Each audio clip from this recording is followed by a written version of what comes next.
Hello everyone, welcome back to our YouTube channel Problem Solve 3M এর YouTube প্ল্যাটফর্মে আবারও আপনাদেরকে স্বাগতম।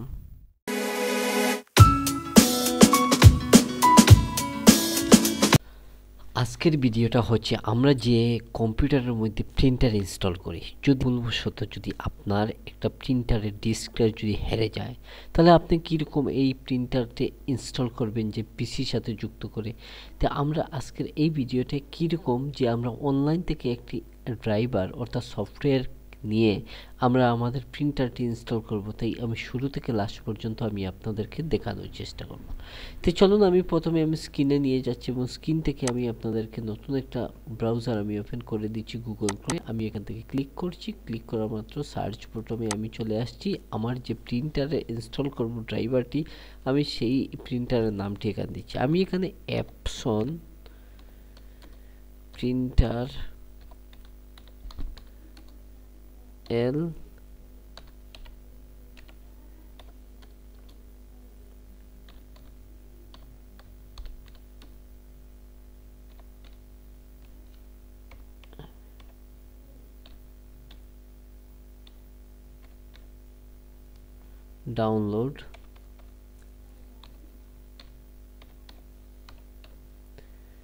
ডাউনলোড দিয়ে আমি এন্টার প্রেস করছি। করা মাত্র আমার এইরকম একটা ইন্টারফেস দেখাচ্ছে, অর্থাৎ আমার কানেকশনটা বন্ধ, যার জন্য আমি এখান থেকে রিলোড করা মাত্র আমি এখান থেকে কানেক্ট করে নিব।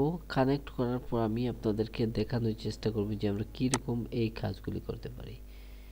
ঠিক আছে, আমি এখান থেকে এই অবস্থায় আমার কানেক্ট হয়ে যাবে। কিছু সময় অপেক্ষার পর অটোমেটিক রিডাইরেক্ট হয়ে আমার কানেক্ট হয়ে যাবে। আপনারা দেখতে থাকুন যে কীরকম এইটা কানেক্ট হয়। কানেক্ট হয়ে গেছে। আমি এখান থেকে রিলোডিং অটোমেটিক হয়ে যাবে। রিলোডিং হওয়ার পর নতুন একটা ইন্টারফেসে নিয়ে যাবে। কীরকম নতুন ইন্টারফেসটি আপনারা খুব মনোযোগ সহকারে দেখবেন। এইরকম একটা অবস্থায় চলে আসছে। ঠিক আছে, আপনার যে প্রথম লিঙ্ক এটা ইউটিউবের মধ্যে ওপেন করে দিবেন। সেকেন্ড যে লিঙ্কটা রয়েছে আপনারা এখান থেকে করে নিতে পারেন। আপনার থার্ড লিঙ্ক এটা রয়েছে আপনি সেখান থেকে করে নিতে পারেন। ঠিক আছে, করার পর প্রথম যে লিঙ্কটা রয়েছে আমরা এই প্রথম লিঙ্কের মধ্যে আমরা দেখব, বা সেকেন্ড লিঙ্কের মধ্যে আমরা দেখব, বা থার্ড লিঙ্কের মধ্যে আমরা দেখব। যদি আমরা এখান থেকে দেখি যে আমার সব কিছু এই প্রিন্টারের মডেল সব সেম অবস্থায় রয়েছে, তাহলে আপনারা এখান থেকে যে কোনো একটা লিঙ্কে ক্লিক করে আপনারা ইনস্টল করে নিতে পারবেন। আপনারা যখন এখানে ক্লিক করবেন, ক্লিক করা মাত্র আপনাদের কাছে নতুন একটা ইন্টারফেসটা চলে আসবে। আমাকে বলছি যে অ্যাপসন ইউনিভার্সাল প্রিন্ট ড্রাইভার, আমি এখানে ওকে করে দিব। ওকে আমি যখন করে আমি ইনস্টল করে দিব, অর্থাৎ ডাউনলোড করে দিব। ডাউনলোড করার পর নতুন একটা ইন্টারফেসে আপনাদের দেখতে পারবেন। আপনারা কীরকম দেখতে পারবেন, এখান থেকে অ্যাকসেপ্ট করা মাত্র অটোমেটিক একটা রিডাইরেক্ট হয়ে আপনাদেরকে ডাউনলোড অপশনে নিয়ে যাবে। ঠিক আছে, এইরকম একটা অপশন দেখাচ্ছে। আমি এখান থেকে ডেস্কটপ দিয়ে আমি এখান থেকে সেভ করে দেবো। আমি এই কাজটা করছি না, কারণ হচ্ছে আমার অলরেডি রয়েছে। আপনার যে জিপ ফাইল যদি থাকে, তাহলে আপনার জিপ ফাইলে আপনার যখন সেভ করে দেবেন তখন অটোমেটিক রিডাইরেক্ট হওয়ার পর এইরকম একটা ইন্টারফেস দেখবেন আপনারা। কীরকম আমি আপনাদেরকে দেখাচ্ছি, এইরকম একটা জিপ ফাইল চলে আসবে। ঠিক আছে, জিপ ফাইলটা কীরকম চলে আসবে আমি আপনাদেরকে ওপেন করে দেখাচ্ছি। আচ্ছা ঠিক আছে, আমি আপনাদেরকে এখান থেকে দেখাতে পারছি না, যার জন্য একটা প্রবলেম হয়েছে। আমি আমার যে ফাইলের মধ্যে রয়েছে, আমি ফাইল থেকে আমি আপনাদেরকে দেখানোর চেষ্টা করব। এখান থেকে আমি যে কোনো আমার যে ব্রাউজার রয়েছে, আমি এখান থেকে ব্রাউজার আমি একটু ব্যাক করে দিচ্ছি। ব্যাক করা মাত্র আমি এখান থেকে এসেনশিয়াল সফটওয়্যারের ফাইলটি আমি চলে যাব।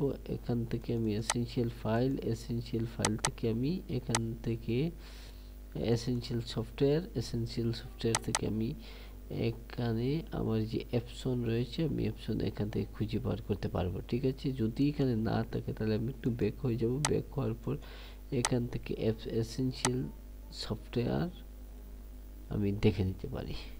অবশ্যই ইনস্টল করে দেবেন ডেস্কটপের মধ্যে। এরকম অবশ্যই চলে, আপনারা আনজিপ করার পর এরকম আপনারা দেখতে পারবেন।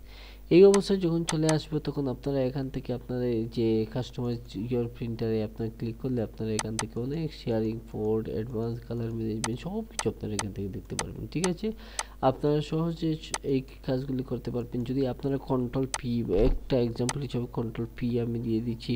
কন্ট্রোল পি আমি যদি দিয়ে দিই, তাহলে কীরকম অপশন আসবে আমি আপনাদেরকে দেখানোর চেষ্টা করছি।